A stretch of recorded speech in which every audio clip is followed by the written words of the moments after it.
Esta conferencia comenzará a grabarse. Bien, muy buenas tardes, queridos estudiantes. Estamos ya ahora abordando la unidad número 5. Recuerden que el día de ayer hemos básicamente concluido la introducción hacia lo que implica el tema del cambio, tanto en el nivel de renta como en los tipos de cambio, dadas las políticas económicas de tipo fiscal y monetaria que se pueden aplicar en un país. Y para complementar ese tipo de relaciones aparece entonces la unidad número 5, que va a tratar sobre todo de hablar sobre los regímenes cambiarios, haciendo referencia a los tipos de cambio que tradicionalmente los conocemos como un tipo de cambio fijo y uno flexible, pero además va a tratar de vincular la relación que existe entre esos tipos de cambio con los mercados financieros de un país. Vamos a comenzar primero haciendo referencia a la parte de las políticas, sobre todo basándonos en el rol del Banco Central, para luego ya verificar cómo es que esto nos va a permitir vincular los tipos de cambio de un país con sus mercados financieros. Entonces, como corresponde, les he dejado unas lecturas sugeridas en la plataforma que les pido por favor puedan revisar y que justamente hace referencia a estos puntos que vamos a tocar el día de hoy. Ya, esa primera parte vamos a ver la introducción del capítulo hasta poder encontrar un primer avance respecto a la relación de los tipos de cambio y las acciones del Banco Central. Y a la siguiente sesión vamos a ver el efecto directo, pero de una forma específica sobre los mercados financieros.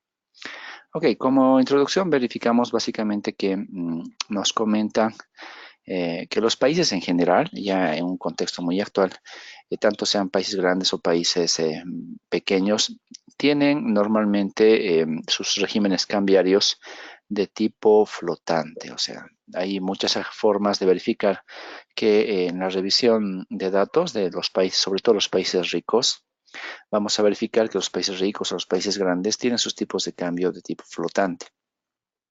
Aunque claro, no sé, más o menos hace unos 70, 80 años, cuando todavía existían los antiguos regímenes cambiarios, podíamos verificar que quizás muchas economías grandes y también el resto de las economías pequeñas mantenían sus tipos de cambio fijos o por lo menos tenían una política cambiaria definida y que además era organizada a nivel, inclusive a nivel mundial. Pero en el presente es muy difícil verificar ese tipo de escenarios. Además, en el presente algo que vemos es que los países en vías de desarrollo normalmente mantienen pequeñas variaciones de sus tipos de cambio. O sea, gran parte de la evolución de los tipos de cambio de las economías pequeñas puede ser considerada fija, ¿ya? Pero con el paso del tiempo, por lo menos a un mediano plazo, estas van cambiando porque se van adecuando, por ejemplo, a cestas de bienes o a mini devaluaciones, como ha sido el caso de nuestro país hace una década atrás, que tenía un sistema de mini devaluaciones, que eran básicamente devaluaciones hasta diarias y que no era, digamos, un elemento muy ajeno a lo que pasaba con el resto de los otros países. Este tipo de vinculaciones que se dan respecto a las monedas de los países, normalmente ya se ve que son por acuerdos entre países. Entonces, cuando nosotros nos vinculamos comercialmente con, digamos, nuestros vecinos próximos, el Brasil, Argentina, Perú, Chile, etcétera, muchas veces podríamos esperar que los tipos de cambio que manejamos con esas monedas podrían ser sobre todo acordadas entre las propias autoridades monetarias, lo cual vendría a ser una recomendación y además algo esperado entre las actividades que hacen los tomadores de decisión. Y eso permitiría, por lo tanto, tener una muy buena relación comercial y ahí estaríamos hablando de los tipos de cambio fijo sobre todo. Porque si vemos que la relación es de un acuerdo entre partes, entre los diversos países, entonces no habría razón que, por lo menos a corto plazo, no habría razón para cambiar esos acuerdos. De ahí viene sobre todo la idea de que podemos verificar de alguna manera algunos tipos de cambio fijos aún en esta coyuntura de globalización. Sin embargo, a pesar de que en la literatura básica normalmente estamos acostumbrados a identificar a los tipos de cambio fijo o flotantes, vemos que dada una revisión de las principales actividades en términos cambiarios que realizan los países, estas no son únicas, sino que existen muchas otras formas de manejar los tipos de cambio entre los países.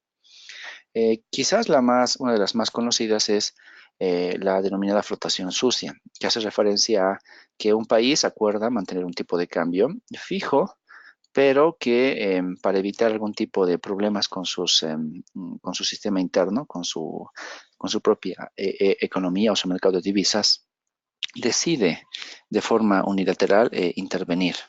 Entonces, rompe la promesa de mantener un tipo de cambio fijo e interviene vía su banco central sobre el mercado de divisas, y a eso se le denomina, por ejemplo, flotación sucia. Otro tipo de régimen cambiario que se aplica en muchos países también se lo puede reconocer como la clavija de arrastre, que hace referencia sobre todo a esas promesas de variación del tipo de cambio que hace la autoridad monetaria de un país, y que, por ejemplo, la mayoría de las veces son fijaciones de tipos de cambio hasta de un año, ¿no? Básicamente una relación de corto plazo. Podríamos pensar en que en el mes de enero de un determinado año la autoridad monetaria nos indica cuál va a ser la evolución, ¿no? La ruta de evolución de nuestro tipo de cambio hasta final de año. Entonces, fijamos de enero que va a ser tal cantidad y decimos que en diciembre va a ser tal otra cantidad. Y lo que pasa entre enero y diciembre es básicamente una evolución hasta lograr el tipo de cambio futuro esperado. Entonces sería una clavija de arrastre. Además vemos otro tipo de variación que se denomina la variación en banda. Y esto también quizás tiene un poco más de antigüedad respecto al anterior, y además es más conocido porque hace referencia a que se declara la variación, ¿no? del tipo de cambio en bandas. Se define, por ejemplo, dado un valor intermedio, se define un valor superior como límite, como un techo, y también un valor inferior, respecto al cual el tipo de cambio podría fluctuar. La idea principal es esperar que quizás el valor promedio sea justamente ese tipo de cambio fijo, esa paridad que estamos esperando, pero también se permite en ese periodo en cortos periodos de tiempo, las fluctuaciones. Y claro, cuando el tipo de cambio empieza a subir más allá de lo permitido o bajar más allá de lo permitido, entonces el Banco Central debería intervenir para poder regular la evolución de nuestros tipos de cambio dentro de las bandas. También aparece la variación, por ejemplo, respecto a la cesta de monedas en el mundo. Una de las más conocidas quizás hace referencia a que un país puede vincular su tipo de cambio respecto a un conjunto de las divisas más importantes que aparecen en el contexto mundial, o también fluctúa su tipo de cambio respecto a una cesta de monedas que hace referencia, por ejemplo, a sus principales socios comerciales. Si fuera este el caso de nuestro país, podríamos pensar que Bolivia tiene sus socios comerciales principales, como por ejemplo Brasil, Argentina, la China, Estados Unidos, por poner cuatro nombres básicos. Y deberíamos tener una fórmula propuesta por la autoridad monetaria que nos diga que en función de estas cuatro economías y sus monedas, nosotros vamos a fluctuar el precio de nuestra moneda, ¿no? Bajo tal resultado, ¿no? Tal ecuación. A veces las economías, cuando no tienen, por ejemplo, este criterio de una cesta de monedas, una cesta de divisas, simplemente deciden vincular su evolución, por ejemplo, respecto al DEC, ¿no? Los derechos especiales de giro, porque el DEC en sí mismo es una cesta de monedas también, ¿no? Que incluye, por ejemplo, al dólar, al euro, al yen y otras monedas fuertes del comercio internacional y de la economía internacional en general. Pero también existen situaciones en las cuales los países deciden vincularse frente a una cesta de monedas, pero no dan a conocer al público en general cuál es esa cesta de monedas. Entonces, ellos guardan recelo respecto a la información que se aplica. Un cuarto escenario hace referencia al tablero de divisas, también conocido en muchos libros y en muchas investigaciones como la caja de conversión. Ahora, ¿de qué se trata esa caja de conversión? Básicamente nos dice que la autoridad monetaria nos proporciona una convertibilidad de las monedas, por ejemplo, la del boliviano respecto al dólar, pero como es una caja de conversión, indica que si actualmente nuestra variación en tipos de cambio del boliviano respecto al dólar sería de un número redondo de 7 bolivianos por un dólar, significa que el Banco Central debería guardar la equivalencia dada 7 a 1. O sea que por cada 700 bolivianos que da en circulación de la moneda local a nuestro país, debería tener guardado $100 en sus bóvedas. Entonces, la convertibilidad debe darse de tal forma de que las reservas sean suficientes para poder cubrir cualquier demanda realizada por parte de los nacionales hacia la moneda extranjera. Entonces, por cada $100 que guarda, quiere decir que podría tener una oferta monetaria de moneda local de 700 bolivianos.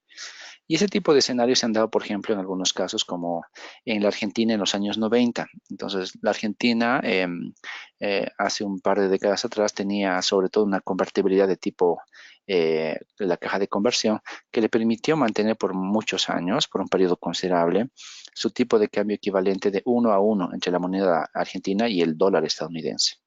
Y bueno, ese fue uno de los casos de relevancia de hace un par de décadas, salvo que, claro, no duró mucho tiempo porque esto implicaba mucho esfuerzo por parte de su autoridad monetaria para mantener esa convertibilidad total entre la unidad monetaria local, la de Argentina, y la unidad monetaria extranjera, la de Estados Unidos.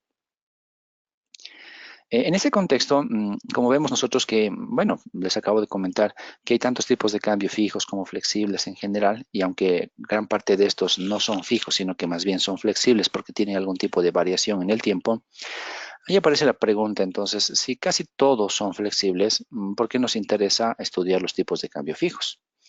Y bueno, pues algunas de las respuestas hace referencia sobre todo al hecho de que si bien en la actualidad muchos de los sistemas de tipo de cambio están cambiando, están fluctuando con la participación intervenida de los bancos centrales, es que esa participación se basa sobre todo en el hecho de que esperan tener un tipo de cambio fijo o estable. Y claro, cuando empieza a fluctuar con el paso del tiempo, es que se vuelven híbridos.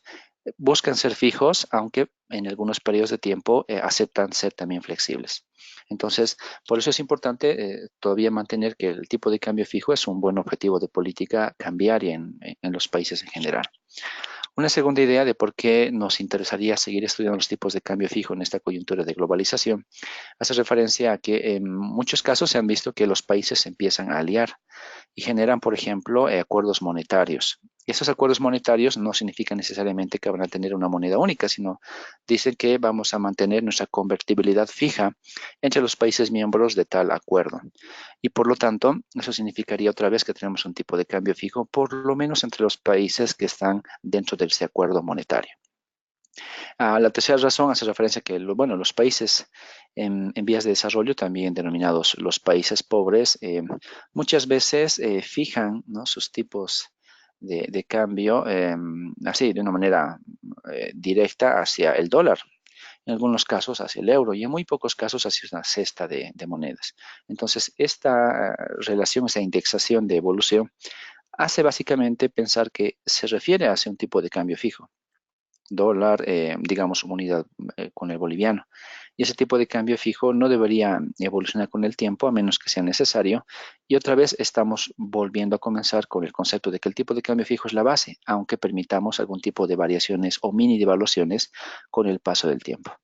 Y finalmente, la última razón del por qué vale la pena estudiar los tipos de cambio fijo es que, como les comentaba, hace unos 40 o 50 años atrás, teníamos todavía gran parte de la economía mundial aplicada bajo los tipos de cambio fijo. Entonces, ese tipo de cambio fijo tuvo bastante presencia en el comercio internacional y nos generó muchos aprendizajes. Entonces podemos revisar el pasado para aprender qué es lo bueno y lo malo del tipo de cambio fijo y utilizarlo como herramienta de interés para ver cómo estarían nuestros tipos de cambio en el presente y en el futuro también, ¿no? Entonces, hay varias razones por las cuales vale la pena retomar el análisis de los tipos de cambio fijo, aunque la coyuntura presente nos indica que prácticamente no hay tipos de cambio fijos puros, sino que todos tienen algún tipo de variación.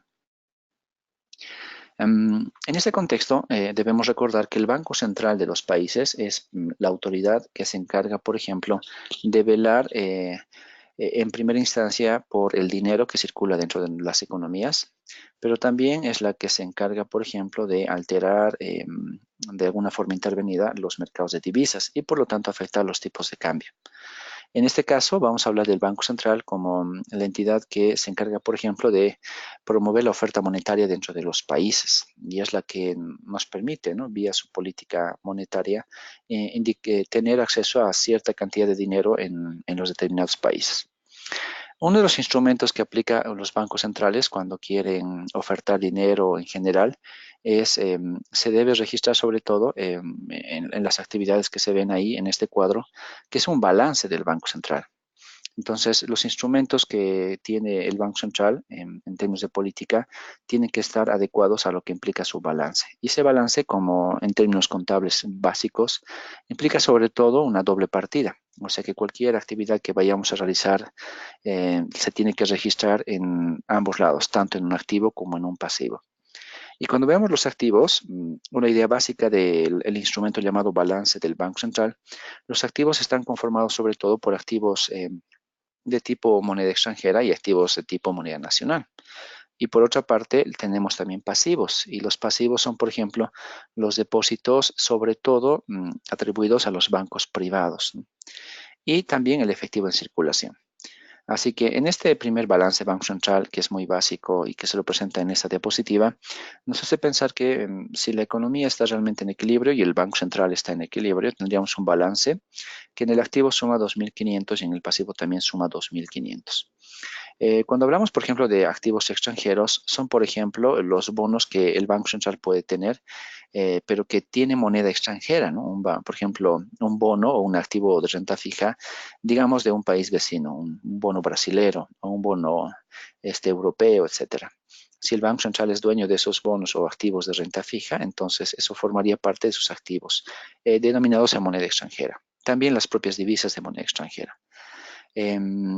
El nivel varía de este balance del Banco Central cuando el Banco Central empieza a mover sus cuentas para poder intervenir, por ejemplo, sobre el mercado de divisas. Por ejemplo, si pensamos en los modelos estudiados en los capítulos anteriores, cuando el Banco Central quizás quería ver un cambio sobre los tipos de cambio, podía alterar la oferta de divisas y por lo tanto ya sabemos que el dinero que se va a utilizar va a salir necesariamente de su balance. Entonces se vería afectados sus activos extranjeros, por ejemplo. Entonces, de eso se trata ese tipo de instrumentos que por ahora son básicos, pero que nos dan una muy buena idea de cómo funciona el Banco Central y respecto a su política de ajustes de los tipos de cambio. Ahí está, por ejemplo, una de las ideas básicas de cómo funciona y es justamente lo que acabo de comentarles. Y lo que buscamos sobre todo es identificar los componentes de este instrumento denominado nuestro balance del Banco Central. Una de las ideas básicas es identificar que, como en contabilidad básica, sabemos que la idea de cualquier balance es identificar que un activo es equivalente a el pasivo más el patrimonio neto, que en este caso hacemos referencia al activo y el pasivo de tanto monedas nacionales como monedas extranjeras, más ese patrimonio que va a tener nuestro Banco Central. Y de eso se trata el buscar el equilibrio en el balance. Uno de los elementos, además, complementarios dentro del balance del Banco Central tiene que ver, por ejemplo, con la idea de las variaciones de los activos. Entonces, estas variaciones que se dan en los activos del Banco Central van a modificar necesariamente la oferta monetaria. Y ese es un elemento fundamental que es lo primero que vamos a revisar en este capítulo número 5. Y la idea dice que las variaciones de los activos del Banco Central modificarán la oferta monetaria en el mismo sentido de la variación identificada. O sea, ¿qué quiere decir eso? Por ejemplo, para velar por este concepto, por ejemplo, si hay una compra de un activo por parte de los particulares hacia el Banco Central, esta compra va a provocar un incremento de la oferta monetaria. Y esa es la idea que queremos defender con esta primera parte del capítulo número 5. Así que de eso se trata, que las variaciones, si son positivas, hay un aumento de un activo particular, de los particulares, eso va a provocar un incremento de la oferta monetaria. Y claro, si en vez de una compra de activos por parte de los particulares apareciera una venta de activos por parte de los particulares, entonces esa reducción provocaría una reducción también en la oferta monetaria de nuestro país. Para ver un ejemplo de esto, vemos por ejemplo este caso, ¿no? Que es un caso que ha sido extraído del libro Krugman, del capítulo 18 básicamente, que es justamente el capítulo que se les ha recomendado que lo revisen. Nos dice, podemos hablar de la intervención en el mercado de divisas y la oferta monetaria desde el punto de vista del balance del Banco Central. La idea en este caso es que el Banco Central está vendiendo en el mercado de divisas activos extranjeros. Entonces, recuerden ustedes que en el caso anterior teníamos un activo extranjero de 1000, un activo nacional de 1500, teníamos además depósitos de los bancos privados en 500 y un efectivo en circulación de 2000. Y eso nos permitía encontrar un equilibrio 2500 en la izquierda y 2500 en la derecha. Pero en este caso verificamos que, ¿qué pasaría si el Banco Central reduce sus activos extranjeros en 100? Entonces, eso significa que ya no vamos a registrar como antes 1000 en la parte de activos extranjeros, sino que vamos a ver nosotros sobre todo que esto se está viendo reducido en la cantidad indicada, que en este caso decíamos que era equivalente a el valor de 100. Cuando nosotros vemos que el Banco Central vende en el mercado de divisas activos extranjeros, automáticamente eso reduce el activo, ¿no?, que teníamos y por lo tanto el lado izquierdo del balance. Pero cuando se reduce este activo, significa que nuestro Banco Central, a cambio de dar moneda extranjera, va a recuperar de la población la moneda nacional. Entonces nos da activos extranjeros, pero recoge moneda nacional. Cuando básicamente el Banco Central está dándonos activos extranjeros y está reduciendo la moneda nacional, esa reducción de la moneda nacional debe ser equivalente en los mismos 100, en este caso $100, por ejemplo. Entonces la población le va a pagar al Banco Central por los activos extranjeros la cantidad de 100. Eso va a provocar, en este caso, como lo ven en la parte pasivos, una reducción del efectivo de circulación de la población. Entonces, básicamente, la gente está deshaciéndose de 100 porque va a dejar de estar en circulación y el Banco Central, ese dinero local que está guardando, lo va a depositar en su bóveda, por ejemplo. Entonces, eso nos permite identificar que otra vez el activo y el pasivo se están equilibrando. Lo contrario pasaría si en vez de que el Banco Central venda divisas, ¿qué pasaría si el Banco Central compra divisas? Entonces, en vez de que se reduzca en 100, de 1000 a 900 en el lado izquierdo, se incrementaría en 100, por ejemplo, de 1000 a 1100. Pero eso también debería tener un ajuste sobre el pasivo de la economía. Entonces, en vez de que los locales guarden los 100 valores en moneda nacional, entonces estarían recibiendo 100 y por lo tanto el valor del lado derecho podría volverse a 2100 y tendríamos un equilibrio en ambos casos, esta vez de no 2500 sino 2600 para el activo y para el pasivo. Todo depende de la decisión que básicamente se vaya a realizar en términos de, claro, de las transacciones que se registran en el balance del Banco Central. Pero al margen de esta intervención en el mercado de divisas, hay una segunda forma en la cual el Banco Central también puede registrar y utilizar su balance, y se llama la intervención esterilizada en el mercado de divisas. Ahora, ¿por qué se llama intervención esterilizada? La idea es que el balance original, que era 2500, como lo vemos en la tabla superior, no debería haberse alterado. Entonces, por más de que el Banco Central haga una actividad de compra o venta de, por ejemplo, activos extranjeros o activos nacionales, esa compra o venta vaya a ser después compensada. Y el objetivo fundamental podría ser que el Banco Central tenga siempre en su balance el valor inalterado. Por ejemplo, en este caso de 2500. El caso que les pongo aquí como ejemplo, igual extraído del libro de Krugman, dice en este caso que tenemos que el Banco Central vende 100 unidades de sus activos extranjeros y recibe, por lo tanto, como pago también las mismas 100 unidades. Eso significaría, como veíamos antes, que deberíamos tener, por ejemplo, una reducción de los activos extranjeros y debería compensarse con una también reducción del efectivo en circulación. Pero inmediatamente el Banco Central puede realizar la esterilización y va a vender, ¿no? O sea, como él vendió las 100 unidades de activos extranjeros, luego el Banco Central puede estar interesado en comprar con ese dinero bonos del Estado, por ejemplo, bonos en moneda nacional, por las mismas 100 unidades. Por lo tanto, no se vería afectado el pasivo, sino que simplemente habría una recomposición entre el activo extranjero y el activo nacional. Y como vemos en la tabla inferior, básicamente lo que sale del escenario de las monedas, de los activos con moneda extranjera, se va a compensar con el escenario de los activos en moneda nacional. Entonces, otra vez vemos en este caso que esta transacción realizada por el Banco Central no afecta el balance y por lo tanto se puede hablar de la esterilización respectiva respecto al tema del mercado de divisas. Entonces, estamos afectando al mercado de divisas al meter más dinero extranjero en el mercado, pero lo estamos compensando para el balance del Banco Central, utilizando el dinero que hemos recolectado para poder comprar bonos del Estado, ¿no? de la propia entidad estatal. Entonces, es un ejemplo que trata de verificar la segunda forma por la cual el Banco Central estaría interviniendo en el mercado de divisas. Con estos antecedentes está claro también identificar que nosotros nos debemos hacia otro tipo de cuentas que no solamente son las del balance del Banco Central.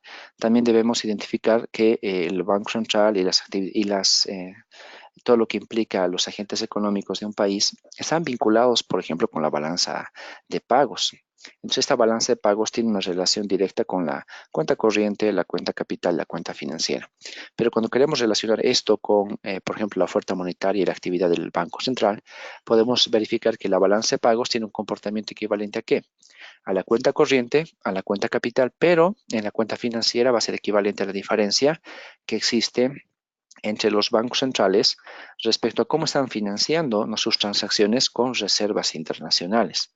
Entonces, esa cuenta financiera es equivalente, por lo tanto, a este saldo que aparece respecto a la actividad que tenemos con los bancos centrales. Un ejemplo de cómo funcionaría esta relación de la balanza de pagos y la oferta monetaria aparece ahí al final, en la tercera idea. Y vemos, por ejemplo, que este caso nos dice, si existiera un déficit de la balanza de pagos, ¿no? Por alguna razón, eso significaría que el pasivo de los activos está aumentando. O sea, un déficit podríamos verificarlo de esa forma. ¿Qué debería hacer el Banco Central? El Banco Central debería empezar a vender activos extranjeros, lo cual estaría generando justamente este equilibrio en la relación. ¿Y qué debería hacer el Banco Central con asterisco, que significa el Banco Central del extranjero? Él debería estar comprando los activos. Esto nos generaría, por lo tanto, esa idea del déficit de la cuenta corriente y que debería estar siendo compensada luego con un déficit de la cuenta capital, porque justamente deberían darse esta venta de activos. Entonces, básicamente, cuando nosotros verificamos esta idea, es que sí o sí deberíamos verificar que cualquier ajuste en la balanza de pagos se puede deber a este concepto, ¿no? De que el ajuste en la balanza de pagos es equivalente a la cuenta corriente, cuenta capital, más esa diferencia que se da de las transacciones de reservas dadas por el Banco Central. Entonces, es una de las relaciones que también podemos verificar a nivel de las cuentas nacionales. Y además esto nos permite afirmar lo siguiente, y ese es uno de los elementos fundamentales que aparece como, digamos, como una de las máximas y una conclusión del análisis entre los bancos centrales y los tipos de cambio. Y nos dice que si los bancos centrales no esterilizan, ¿no? Sus transacciones, el país tendría una balanza de pagos con superávit. Y por lo tanto, cualquier incremento de activos extranjeros, realizado básicamente en este caso por el Banco Central, produciría un incremento de la oferta monetaria nacional. Entonces, realmente el hecho de no tener una esterilización de la participación del Banco Central en el mercado de divisas estaría provocando un efecto directo sobre la oferta monetaria de nuestros países. Al contrario, o sea, viendo lo que pasaría al revés, diría que cualquier disminución de los activos de nuestro país que tienen los bancos centrales del extranjero daría lugar, por ejemplo, a una disminución de nuestra oferta monetaria. Entonces, estas relaciones, si bien son unas conclusiones que generalizan los cambios que se dan normalmente en el caso de la balanza de los bancos centrales, parece fácil de demostrar, sin embargo, es muy difícil verlo en la vida real, dado que cuando nosotros desde el Banco Central quisiéramos analizar qué es lo que está pasando con la balanza de pagos y qué pasa con la parte de la esterilización, es muy difícil verificar por parte del Banco Central si realmente el desequilibrio que se da en este puede darse, por ejemplo, por alguna de las cuentas en específico, porque no sabemos de dónde viene el desequilibrio. A veces simplemente lo vemos en el presente como un desequilibrio, pero no sabemos de dónde sale. Por lo tanto, a veces es difícil ver que se pueda aplicar una esterilización por parte del Banco Central respecto a las actividades de la balanza de pagos. En este caso, entonces, viendo que hay una introducción teórica respecto a lo que implica, por ejemplo, para nosotros la relación del Banco Central y luego ver la relación con los movimientos de divisas, algo que podemos sí o sí mantener como idea básica es que a los bancos centrales les interesa mantener los tipos de cambio, quizás no fijos, pero por lo menos sí estables, o sea, que puedan observarlos y podamos fijar políticas respecto a nuestro tipo de cambio. Y siempre que el Banco Central esté interesado en tener un tipo de cambio estable, significa básicamente que el Banco Central además debe estar dispuesto a comprar y vender tantas divisas como sean necesarias del mercado, o sea, básicamente de los agentes privados de nuestro país. Si el agente privado de nuestro país quiere comprar, el Banco Central debería tener la capacidad de venderle. Si el agente privado quiere vender, el Banco Central debería tener la capacidad de comprarle. Y no importa la cantidad.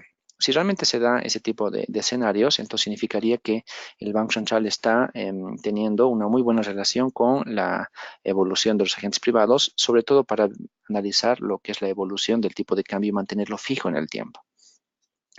El mercado de divisas, por lo tanto, vamos a recurrir a los conceptos que vimos en las unidades anteriores, debería mantener también esa paridad de tipos de interés. O sea, me refiero a esta idea. Nosotros podemos recordar que en nuestro mercado de divisas y en general, podemos suponer que se sigue dando la paridad de tipos de interés para luego hablar sobre la paridad de los tipos de cambio también. Entonces, si realmente se da una paridad de tipos de interés y está valorada, podemos simplificar el análisis e identificar que incluso la tasa de depreciación esperada que tienen los agentes económicos podría ser cero, si se mantienen las paridades de tipos de interés y por lo tanto tipos de cambio. Bajo este escenario y recordando los elementos de los capítulos anteriores, podemos aterrizar básicamente en esto, en buscar un equilibrio del mercado monetario. Entonces, si se dan las paridades, es plausible para nosotros poder manejar ahora este escenario. O sea, si realmente los tipos de interés nacional y extranjero están en una paridad, entonces podemos reescribir nuestro equilibrio del mercado monetario e incluir entonces como determinante la demanda de dinero, no a nuestro tipo de interés, sino al tipo de interés del extranjero. Si eso se da y además anulamos por esta vinculación anulamos la expectativa de tipo de cambio futuro, porque suponemos que no va a cambiar, eso significa que podríamos estar en ese escenario, ¿no? Otra vez recordando nuestro modelo donde vemos el mercado de dinero y el mercado de activos y básicamente vemos aquí la vinculación que aparece entre la oferta monetaria del país y el tipo de cambio en nuestro país. Y la idea es la siguiente. Recuerden que lo que estamos tratando de verificar por ahora son los tipos de cambio fijo. ¿Y cómo funcionaría un tipo de cambio fijo dado que el mercado monetario va a cambiar? O sea, y además suponiendo que los tipos de interés nacionales y extranjeros son los mismos y hay paridad y por lo tanto no hay expectativa de cambio de nuestro tipo de cambio. Y la idea es la siguiente. Si realmente estamos suponiendo que esos conceptos se van a dar, ¿no? Que efectivamente el Banco Central está interesado en mantener un tipo de cambio fijo, ese tipo de cambio fijo puede ser para nosotros la letra E, pero con el índice cero. O sea, estamos hablando básicamente de esto. Nuestro tipo de cambio fijo sería esta E0. La política monetaria la vendríamos dando a partir de la oferta monetaria de nuestro país, que sería la letra M. Por ejemplo, esto. Y que el punto inicial de donde partimos para hacer ese análisis es justamente el punto 1 de ambas gráficas, tanto la superior como la inferior. Entonces, vemos que la demanda y la oferta de dinero están en el punto 1 y eso nos permite encontrar un tipo de interés nacional y extranjero que se lo mide aquí y que nos permite encontrar el punto número 1 en el mercado de activos. Sin embargo, aparece por ahí un shock y el shock en este caso viene por parte del nivel de renta. Por alguna razón, ¿no? Que por ahora lo mencionamos simplemente como un shock, por alguna razón el nivel de renta de la economía aumenta y básicamente pasa de un nivel Y1 a un nivel Y2. O sea, pasamos de Y1 a Y2. Inicialmente, eso está provocando, por los conceptos previos que ya manejamos, que la demanda de dinero se vaya a expandir y en nuestro caso se expande haciendo que la gráfica se vaya hacia abajo, se va hacia la línea punteada en L, R por Y2. Eso significa que por lo menos a corto plazo nuestro tipo de interés, R asterisco, no debería cambiar. Porque estamos esperando una paridad y además, como suponemos que la expectativa de tipo de cambio futuro bajo un tipo de cambio fijo no existe o es cero, porque suponemos que se va a mantener fijo, entonces el punto 3 jamás debería existir. Y para que el punto 3 nunca exista en la economía, o sea, la gente no genere expectativas sobre sus tipos de cambio, dada esta variación en la demanda de dinero, la oferta monetaria debería cambiar. Entonces, la forma por la cual el Banco Central anula la expectativa futura de variación del tipo de cambio es que rápidamente debería reaccionar y generar un cambio de la siguiente forma. Debe encontrar el punto 2. Y bueno, ¿y cómo encontramos el punto 2? Es que el Banco Central, cuando ve que hay un shock por parte de la demanda de dinero, automáticamente debería reaccionar, incrementando en este caso la oferta monetaria de nuestro país. Y eso provocaría que en la gráfica inferior nos vayamos del punto 1 al punto 2. Y cuando pasamos del punto 1 al punto 2, básicamente hemos logrado no cambiar el tipo de interés. Entonces, nuestro tipo de interés nacional sigue siendo equivalente al tipo de interés internacional y eso genera, por lo tanto, que las expectativas de cambio de nuestro tipo de cambio sigan siendo nulas.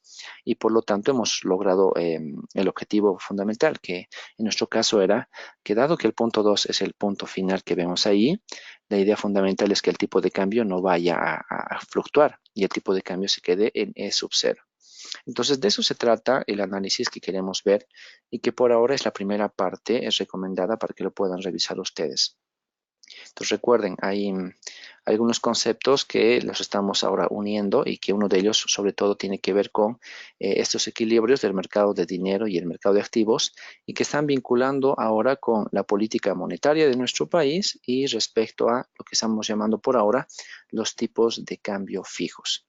Y en la segunda parte del capítulo vamos a hablar, claro, también del otro tipo de cambio, básicamente el tipo de cambio flexible, donde vamos a identificar cuál es el rol que tiene el Banco Central y sus operaciones en el mercado y cómo es que esto podría influir, dado nuestro modelo gráfico, cómo es que esto podría influir en los tipos de cambio en nuestro país y sobre todo pensando en la estabilización de estos tipos de cambio.